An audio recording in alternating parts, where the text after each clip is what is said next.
Olá, queridos, bom dia. Mais domingo estamos juntos e dessa vez já estamos em agosto. O ano está passando rápido, talvez mais rápido do que nós já sentíamos antes pelo fato de estarmos em quarentena. Eu quero te convidar nessa manhã a celebrar a Deus, a orar a Deus, a falar com Ele, a glorificar a Deus através das tuas orações, através da tua vida, através das tuas palavras. Quero te convidar a agradecer a Deus e glorificar o nome dEle. Mas quero te convidar também a interceder. Ore pela nossa igreja, ore pelas igrejas do nosso município, ore pela administração do nosso município, ore pelos profissionais de saúde, pela administração dos hospitais. Estamos vivendo um momento realmente importante, um momento crítico, onde precisamos, com certeza, da oração de todos. Então ore, interceda pelo nosso país, pela economia, pelas questões de saúde. Coloque diante de Deus essa situação que estamos vivendo. Acreditamos que o Senhor pode fazer milagres durante esse tempo. Que o Senhor faça a sua vontade acontecer durante esse tempo de pandemia. Eu quero te convidar a orar a Deus e falar com Ele. Vamos fazer isso agora? Fecha os teus olhos, coloca isso diante de Deus, coloca os teus motivos pessoais. Se você quer compartilhar os teus motivos de oração conosco, escreve aí no nosso chat online, né? Escreve aí para os nossos motivos, para que as pessoas que estão assistindo essa mensagem junto com você possam saber os seus pedidos de oração e orar por você também. Então coloca ali os teus motivos de oração, ok? Fecha os teus olhos, vamos orar. Pai de amor, eu quero orar aqui junto com o teu povo reunido, a tua igreja que está reunida nessa hora, nós que estamos aqui concordando diante de Ti, ó Deus, reunidos em Teu nome, sabendo da Tua presença conosco, nós queremos diante de Ti, Jesus, fazer essa intercessão, a intercessão pelo nosso município, a intercessão, ó Deus, pelo nosso sistema de saúde, pelos profissionais de saúde, ó Deus. Queremos colocá-los diante de Ti e pedir, ó Pai, em nome de Jesus, que Tu dê sabedoria a todos aqueles que estão cuidando, administrando, gerindo essa situação que vivemos, Pai. Desde dos nossos governantes, né? Desde dos políticos, nossa Câmara de Vereadores, nós oramos pelo gabinete do prefeito, pelo secretário de saúde, pelos diretores de hospital, pelos médicos, ó Deus. Te pedimos, ó Pai, em nome de Jesus, que essas pessoas sejam abençoadas por Ti, ó Deus, para que tenham sabedoria na tomada de decisão. E eu oro, Deus, pedindo que essas decisões sejam tomadas, primeiro, com temor a Deus, segundo, com amor ao próximo. Pai, nós clamamos por isso no nome de Jesus. Te pedimos, ó Deus, que Tu abençoe os profissionais de outras áreas que não da saúde, mas também essenciais, Deus. Pessoas que estão se expondo diariamente para que a economia do município possa continuar girando, para que pessoas continuem se deslocando e tendo segurança ao se deslocar. Pai, em nome de Jesus, abençoa essas pessoas que estão produzindo alimentos para que nós possamos ter em nossas casas o pão quentinho, para que possamos ter o leite para os nossos filhos. Pai, abençoa essas pessoas. Assim nós oramos, Deus, mas também clamamos aqui pela nossa igreja, pelos irmãos que estão em casa. Pai, aqueles que estão em casa nessa hora e estão pedindo pelas suas situações pessoais, situações particulares, talvez relacionadas à saúde, mas talvez relacionadas, Deus, às questões emocionais, a questões de relacionamentos, Deus. Talvez os relacionamentos entre marido e mulher, entre pai e filho, estejam mais difíceis nesse tempo onde os ânimos estão à flor da pele. Pai, quando estamos vivendo preocupações, e é o caso desse momento, muitas vezes nós temos dificuldade de nos relacionar com as pessoas e principalmente com os de casa. Por isso, abençoa nossas famílias. Abençoa aqueles, ó Pai, que estão vivendo um momento talvez de tristeza, de suas emoções abatidas. Queremos pedir, Deus, Tu renove o ânimo dessas pessoas. Pai, aqueles que estão preocupados com o sustento de suas famílias, aqueles que estão vivendo momentos difíceis, talvez um momento de desemprego nessa hora, ou de salário reduzido. Ó Deus, supra as necessidades dessas pessoas e nos use, Pai. Use cada membro dessa igreja para que nós possamos ser bênção na vida dessas pessoas, suprindo suas necessidades. Assim nós oramos, Pai, no nome de Jesus. Amém. Queridos, nós já estamos em agosto, como eu disse, e domingo que vem nós vamos celebrar a Ceia do Senhor. Nós costumamos celebrar a ceia no segundo domingo de cada mês. Então se prepare para o próximo domingo pela manhã, onde nós vamos celebrar a Ceia do Senhor. Eu te convido a celebrar esse momento. Prepare os elementos com antecedência. Faça um pão bonito se você gosta de fazer, ou compre um pão bonito para celebrar a Ceia do Senhor. Compre o suco de uva. Prepare o ambiente. Enfeite a sua casa, enfeite esse momento. Compartilhe as fotos conosco. Tem sido gostoso isso. Poder ver as fotos de você na sua casa celebrando a Ceia do Senhor. Em família. Talvez até mesmo sozinho. Talvez você more sozinho. Mas celebre a ceia, porque embora você esteja sozinho na sua casa, enquanto igreja, corpo de Cristo, no mesmo momento estaremos unidos, celebrando a ceia do Senhor. Então eu te convido para o domingo que vem celebrar a ceia do Senhor junto com a tua igreja. E hoje, queridos, nós vamos finalizar o estudo de Filipenses. Estamos fazendo uma exposição na carta de Paulo aos Filipenses, já há 4 meses, começamos em abril, mais ou menos um capítulo por mês, estamos vendo desde então do mês de abril. E agora então vamos finalizar esse estudo em Filipenses. Domingo passado eu convidei o pastor Sérgio trouxe uma palavra em Filipenses e hoje eu vou finalizar com você. Hoje eu vou encerrar e hoje eu não quero ser assim tão, vamos dizer, tão técnico, tão conteudista, por assim dizer, e quero ser mais prático nessa reflexão. E eu quero ler apenas um versículo que eu creio que seja o versículo mais conhecido do livro de Filipenses, da carta de Filipenses, capítulo 4, verso 13. Esse versículo ele diz: posso todas as coisas naquele que me fortalece. E esse versículo, queridos, ele tem sido muito mal interpretado, muito mal entendido ao longo dos anos da história da igreja. E nós, né, assim, você assim como eu, que vivemos esse momento da nossa história enquanto igreja, nas últimas décadas, temos visto um clarear do entendimento a respeito desse texto. Temos estudado, mas eu quero olhar para ele de maneira prática. E, queridos, a partir do verso 10 de Filipenses 4, Paulo então ele começa a se despedir, ele começa a agradecer aos irmãos pelas ofertas que ele recebeu, pelo cuidado que os irmãos têm com a vida dele. Ele está ali agradecendo aos irmãos e está explicando como ele tem vivido. Ele está dizendo: olha, eu não estou aqui reclamando, eu não estou dizendo que vocês não cuidaram de mim, mas estou agradecendo porque nesse momento, mais uma vez, vocês têm cuidado de mim. E aí, ao dizer isso, ao falar sobre o cuidado, né, ao agradecer aos irmãos, ele está dizendo: olha, vocês estão me suprindo nesse momento que eu estou vivendo, assim como já supriram em outras ocasiões. Mas eu, diz Paulo, não estou dizendo que o meu objetivo é apenas receber ajuda, apenas receber ofertas. Porque, na verdade, eu sei viver com muito pouco e sei viver também com mais do que eu preciso. É isso que Paulo está dizendo nesse contexto geral do capítulo 4. E aí, ao explicar isso, ao dizer, ao escrever isso para os irmãos, Paulo então diz: posso todas as coisas naquele que me fortalece. O que significa isso então em termos práticos para nós nos dias em que estamos vivendo? Paulo está dizendo: olha, eu posso todas as coisas porque eu aprendi a passar necessidade. Eu aprendi a viver com muito pouco, mas eu posso passar por isso. Eu aprendi a viver em aflições, mas eu posso passar por isso. Posso por quê? Porque Cristo me fortalece. Eu aprendi a viver tendo mais do que eu preciso. E eu posso viver assim, posso viver bem assim, porque Cristo me fortalece.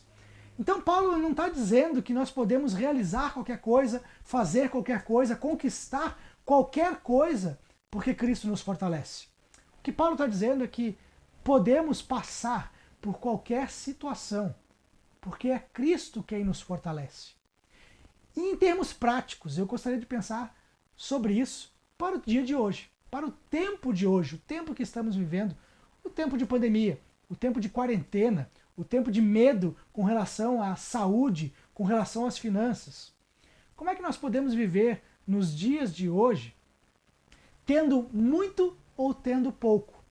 Como é que nós podemos nos relacionar com as pessoas num tempo como esse, tendo muito ou tendo pouco? Então, queridos, de maneira prática, eu quero falar com você hoje sobre como viver com pouco e como viver tendo mais do que precisamos. Então, queridos, como viver com pouco? Como viver no tempo da necessidade? Eu quero pensar em como viver dessas duas maneiras, vivendo com pouco, vivendo com mais do que precisamos, porque em linhas gerais é assim que nós vivemos, com mais do que precisamos. Precisamos então aprender a viver. Então eu quero fazer essa reflexão com você. Em primeiro lugar, querido, como viver com pouco? Primeira coisa, o primeiro conselho que eu quero dar para você aqui, primeira postura que eu espero que você desenvolva, que você busque, que você corra atrás quando você vive com pouco. Desenvolva a postura de gratidão. Queridos, muitas pessoas, quando vivem com pouco, vivem murmurando, reclamando, revoltadas contra Deus, naquele sentimento de inveja, como vimos na última quinta-feira. Olhamos para as pessoas e dizemos assim, eles não merecem e têm, eu que deveria ter não tenho. Enfim, aprenda a viver com gratidão por aquilo que você tem, mesmo o pouco que você tem. Viva grato a Deus porque é Ele que tem te sustentado. Tudo que você tem, seja muito ou seja pouco, Deus tem te concedido ter. Então agradeça a Deus por aquilo que você tem. Você vive com pouco, o teu salário é apertado, a tua moradia não é a moradia dos teus sonhos, ainda assim, agradeça a Deus. Tenha uma postura de gratidão. Ninguém gosta de conviver com pessoas ingratas. É ou não é verdade? Nos seus relacionamentos, quando você se depara com pessoas ingratas, qual é a sensação que isso te causa? Com certeza não te causa prazer, não te causa alegria, não te dá vontade de passar horas conversando com uma pessoa ingrata, com uma pessoa que reclama, que murmura. Por que é que Deus gostaria disso? Por que é que Deus teria que tolerar a nossa ingratidão, a nossa murmuração, a nossa reclamação da vida que temos? Deus tem nos abençoado, tem nos sustentado, tem nos guardado, tem protegido. E se nós olharmos bem, certamente teremos muitos motivos para agradecer a Deus. Então, em primeiro lugar, desenvolva uma postura de gratidão por tudo que você tem, mesmo que seja pouco. Mesmo que seja o arroz e o feijão para aquele dia, agradeça a Deus por ter aquilo, porque Ele te deu. Mesmo, como eu disse, que a sua moradia não é a moradia dos seus sonhos, mas agradeça. Então, queridos, vivendo com pouco, precisamos aprender a viver de maneira grata, oferecendo gratidão a Deus por aquilo que Ele nos dá, por aquilo com que Ele nos presenteia. Esta é a primeira maneira, a primeira postura que nós precisamos desenvolver quando vivemos com pouco. A postura de gratidão. Segunda postura, queridos, desenvolvam a postura de satisfação. O que é estar satisfeito? Satisfeito, queridos, eu quero traduzir isso aqui, dizendo que satisfeito é você viver em paz. Sabe, você é grato por aquilo que tem, mas você vive em paz por aquilo que tem, ou com aquilo que tem. Estar satisfeito é, mesmo que você queira outras coisas, mesmo que você deseje ter outras coisas, mas estar satisfeito com o que você tem é viver de maneira assim, embora eu não tenha tudo aquilo que eu quero, tudo que eu tenho me satisfaz. Tudo que eu tenho gera paz em mim. Eu não preciso viver inquieto, entende? Sabe, algumas pessoas vivem inquietas, sempre insatisfeitos, com um sentimento até egoísta de querer ter e mais e mais e mais. E queridos, muitas vezes esse desejo de querer ter mais, mais e mais, ele expressa o fato de não estarmos satisfeitos em Jesus. Não estarmos satisfeitos na nossa espiritualidade. no nosso relacionamento com Deus. Quando não nos satisfazemos em Jesus, tentamos nos satisfazer com coisas, com pessoas, com relacionamentos, com comida, até mesmo com comida. Tentamos buscar satisfação. Mas, queridos, vivendo com pouco, desenvolva a postura de satisfação. Ou seja, não tenho tudo que eu quero, mas me agrado de tudo que tenho. Me sinto satisfeito com tudo que tenho. Então, muitas vezes nós precisamos aprender a viver satisfeitos. Talvez porque a casa dos sonhos ainda não é para este momento, não é para agora. Talvez porque aquela promoção que você gostaria, aquele ambiente de trabalho que está talvez conturbado, talvez você deva desenvolver uma postura de gratidão com esse ambiente de trabalho que você tem, com o fato de ter trabalho, e se sentir em paz, satisfeito com o trabalho que você tem. Muitas vezes nós ficamos inquietos, buscamos sempre novas oportunidades, novos empregos, novas situações e nunca nos satisfazemos de verdade. Estamos sempre inquietos. É aquela pessoa que começa uma faculdade e aí de repente desiste e começa outra, cancela aquela e começa outra, e nunca está satisfeito. Sempre buscando algo novo. Queridos, precisamos desenvolver a satisfação com aquilo que temos. Algumas pessoas tendem a querer se satisfazer com coisas. Então, tem aquela ambição, aquele desejo de comprar determinado objeto, mas quando compra, se sente insatisfeito, já quer logo comprar outro. Comprou o carro que queria, logo se sente insatisfeito, já começa a pensar no outro carro, em outro modelo, em outra cor. Entende? Assim expressamos a nossa insatisfação. Busque desenvolver uma postura de satisfação em Deus, em primeiro lugar. E depois com a vida que você tem. Com o pouco que você tem. É pouco, mas se sinta satisfeito. Não fique ali murmurando, reclamando e querendo cada vez mais de uma forma simplesmente egoísta. Procure se sentir satisfeito com aquilo que você tem. Por fim, queridos, a terceira postura que eu gostaria que você desenvolvesse, se você vive com pouco, é a postura, a atitude de ambição. Veja bem, eu não estou trazendo aqui a palavra ambição no sentido, na conotação daquilo que é pejorativo, na conotação de ganância, mas sim na conotação de você aspirar a algo mais, de você almejar algo diferente do contexto que você vive. Ou seja, o errado não é você querer mais, mas é você não se satisfazer e você não ser grato por aquilo que tem. Se você vive uma situação onde, por exemplo, o teu trabalho não provê para você os recursos suficientes, são poucos recursos, o teu salário é baixo, e você sonha com algo mais, você almeja algo mais, então, queridos, transforme esses desejos, esses sonhos, em projetos. Olha só, se você, por exemplo, está num trabalho que te paga pouco,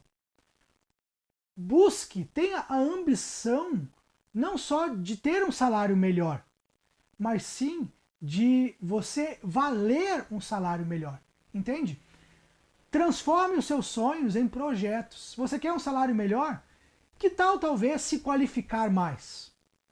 Talvez, se você não tem um curso superior, buscar um curso superior vai abrir novas oportunidades.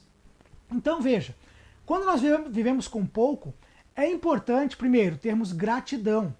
É importante estarmos satisfeitos, desenvolver essa postura de satisfação com o que temos. Ou seja, viver em paz com o momento em que vivemos. Mas não é errado querer mais. Ter ambição no que diz respeito a almejar algo diferente do contexto em que você vive. Então, queridos, transforme os desejos, os sonhos, os almejos em planos. Ora, você quer mais recursos para poder garantir tranquilidade para sua família? Então, planeje como conquistar mais recursos. Talvez um outro emprego, talvez uma atividade que complemente a tua renda. Talvez uma qualificação melhor. Sabe, muitas vezes as pessoas ficam lá reclamando que não tem oportunidades ou não tem boas oportunidades de trabalho, sempre trabalhos com salários reduzidos, salários pequenos, mas não buscam qualificação. Então, queridos, não é errado você querer mais. O errado é você acreditar que é isso que vai te satisfazer plenamente. O errado é você ser ganancioso. E já já nós vamos falar sobre isso, né? Como viver quando temos mais do que precisamos. Mas, queridos, então, desenvolva uma postura de gratidão, desenvolva uma postura de satisfação e desenvolva uma postura de ambição, ou seja, almejo por algo diferente. Não é errado. Não é errado você querer crescer. Não é errado você querer ter um salário melhor. Não é errado nem mesmo um cristão querer ficar rico. Algumas pessoas acreditam que o dinheiro é a raiz de todos os males. Mas a Bíblia não diz isso. A Bíblia diz que o amor ao dinheiro é a raiz de todos os males. Então, você querer ter mais não é errado. Agora, trabalhe para isso.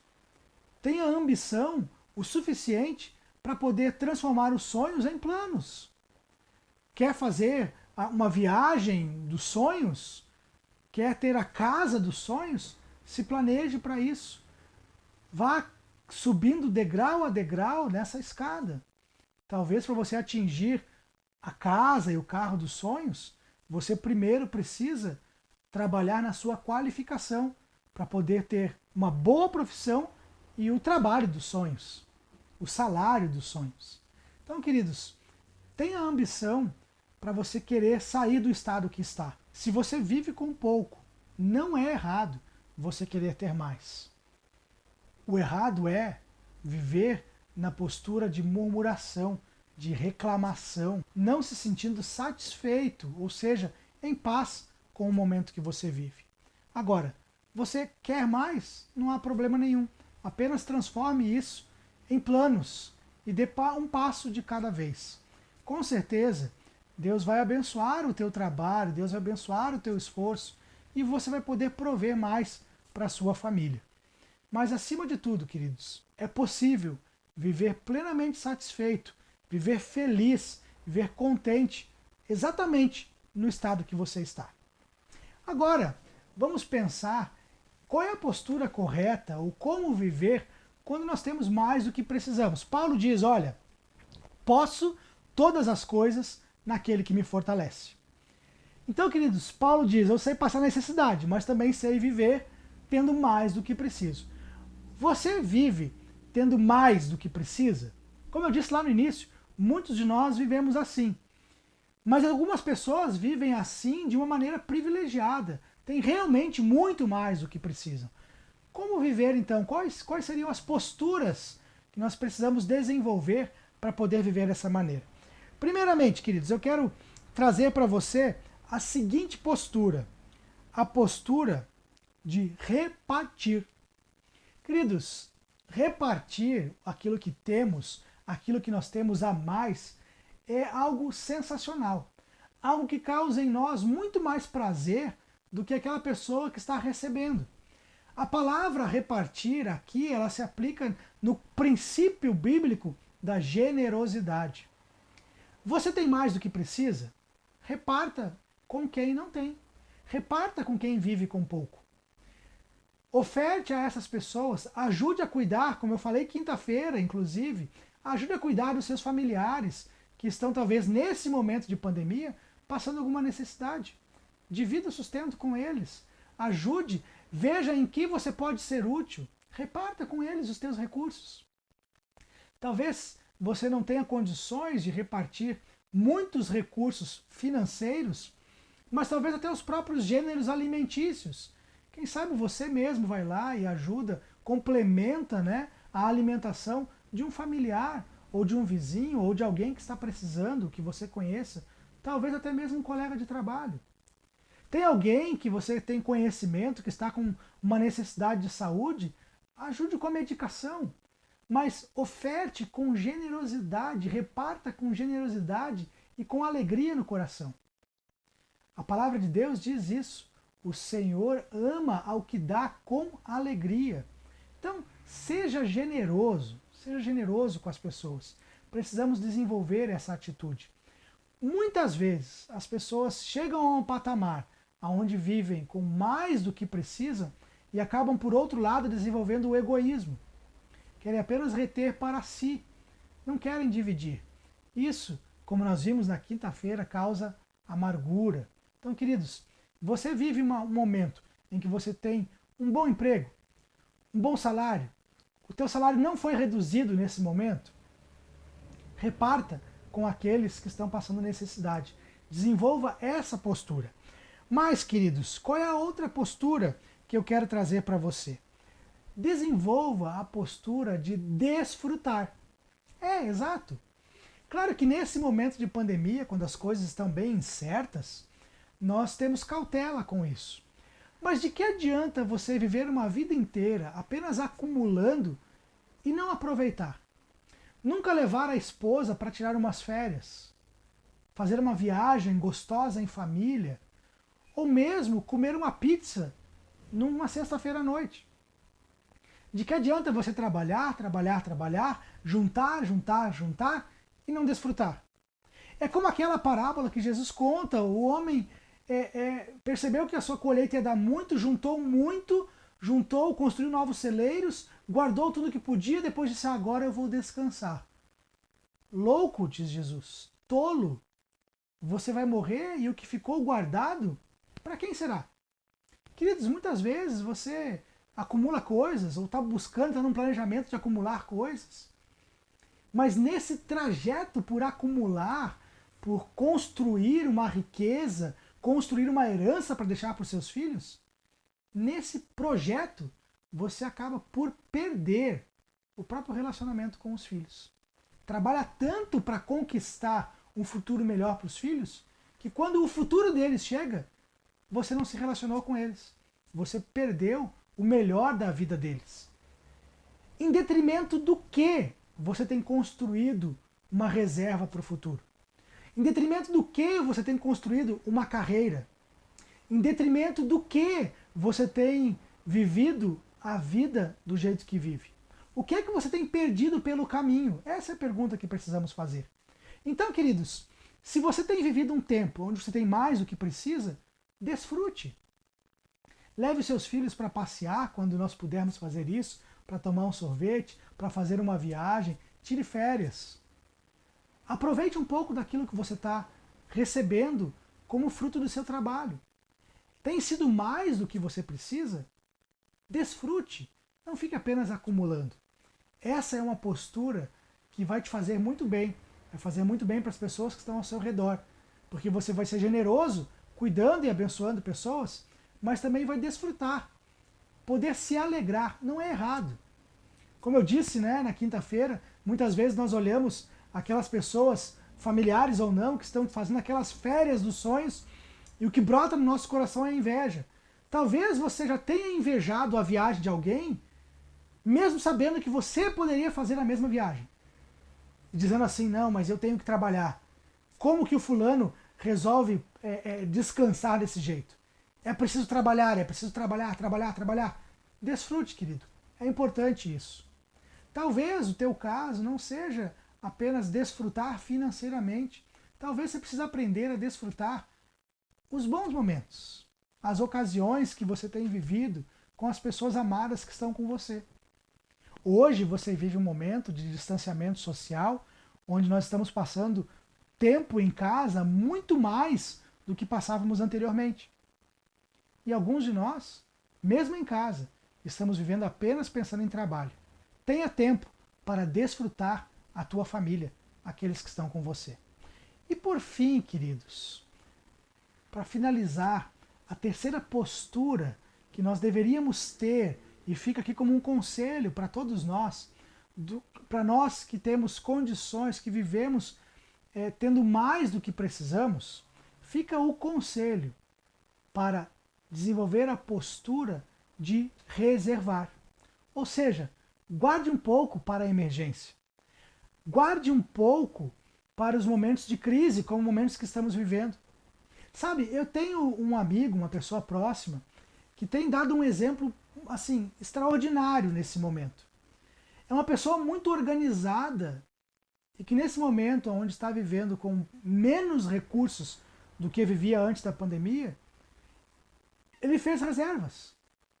E ele está hoje podendo usufruir dessas reservas. E é interessante que não só para suprir as necessidades que vão surgindo, mas também para desfrutar com a família. Queridos, reserve então. Não viva apenas desfrutando, não viva apenas esbanjando, mas está vivendo um momento onde você tem mais do que precisa, além de ajudar pessoas, além de desfrutar, de aproveitar, reserve um pouco também para as emergências, porque não sabemos o dia de amanhã. Aliás, o momento em que vivemos, ninguém imaginou. Em novembro de 2019, em dezembro de 2019, nenhum de nós imaginou que estaríamos vivendo um momento como esse. E, no entanto, queridos, aqueles que reservaram, aqueles que fizeram as suas reservas, hoje estão mais tranquilos. Então, queridos, vamos aprender a viver assim, a ter essas posturas, atitudes. Paulo está nos ensinando e dizendo, olha, eu sei viver em qualquer situação. Você sabe viver tendo muito ou sabe viver tendo pouco? Aqui estão algumas dicas para que nós possamos aprender a viver em qualquer situação. Porque em qualquer situação, o que estamos buscando é viver sendo supridos por Cristo. Então que Ele desenvolva em nós a postura de gratidão, de satisfação, a postura de generosidade, de repartir, a postura de desfrutar. Que Cristo nos oriente, nos sustente e nos ajude num momento como esse. É isso que eu desejo para você, que você aprenda a viver em qualquer situação, porque Cristo te fortalece. Deus te abençoe. Até a noite.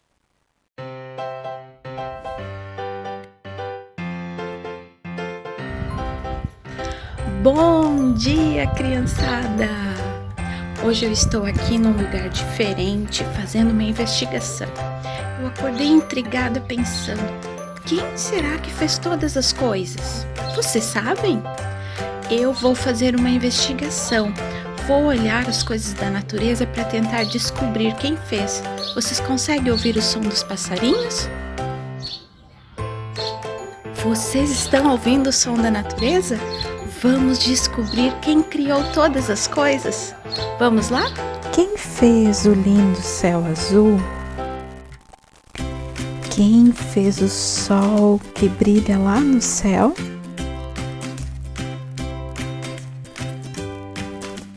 Quem fez a noite escura, as estrelas e a lua?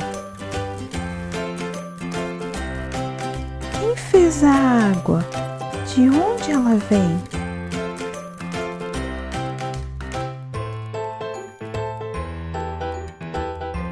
Quem fez o mar onde nós nadamos, onde vivem tantos animais, peixes, baleias, muitos animais marinhos? Quem fez a terra? A terra onde nós plantamos, a terra onde nós brincamos, quem fez? Quem fez as flores perfumadas, as plantinhas que nós usamos para nos alimentar. Quem fez as plantas? Quem fez os animais? Quem fez o cachorro? Quem fez as formigas?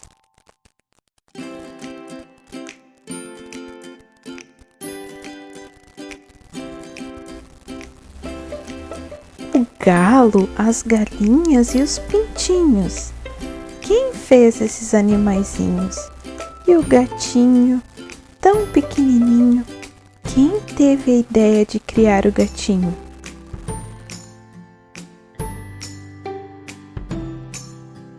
Quem fez esse bichinho diferente?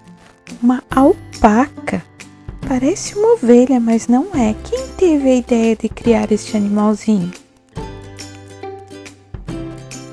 E este panda fofinho e brincalhão, Quem criou o panda? E os tigres? Quem fez o tigre, o leão e esses animais tão lindos? E os ursinhos? Quem criou os ursos? E os ratinhos, os hamsters, tão fofinhos, quem criou? Quem criou as pessoas? Tanta coisa bonita, tanta coisa legal, mas quem fez todas as coisas? Enquanto eu estava investigando, eu lembrei que o livro de Gênesis na Bíblia fala sobre a criação do mundo. Deus fez todas as coisas especiais. Fez o céu, o mar, a terra, os animais, as pessoas, as plantas. E Ele fez tudo isso para que a humanidade, para que eu, você e todas as pessoas pudéssemos viver num lugar especial. Deus fez o jardim do Éden, mas Adão e Eva que moravam lá pecaram, fizeram uma coisa errada, comeram da árvore que Deus disse para eles não comerem e tiveram que sair de lá. Mas como Deus é muito bom, Ele continuou mantendo a natureza para que nós aproveitássemos. E hoje nós temos os animais e todas as coisas bonitas que Deus fez para que a gente pudesse lembrar que o nosso Deus faz coisas maravilhosas. Todas as coisas que Deus criou, Ele viu que era bom. E nós também podemos dizer que o nosso Deus é muito bom. Nos vemos à noite, lembrando da bondade do nosso Deus. Beijo e até depois. 1, 2, 3, palavrinhas! Você tá preparado? Essa música nós vamos cantar a bondade de Deus em várias línguas. Vamos começar com o português. Deus é tão bom, Deus é tão bom, Deus é tão bom pra mim. Deus é tão bom, Deus é tão bom, Deus é tão bom pra mim. Agora vamos cantar em inglês. God is so good, God is so good, God is so good, He's so good to me. God is so good, God is so good, God is so good, He's so good to me. Agora um pouco mais difícil, vamos cantar em japonês. Shua subarashi, Shua subarashi, Shua subarashi, watashi no shu. Que tal cantar em espanhol?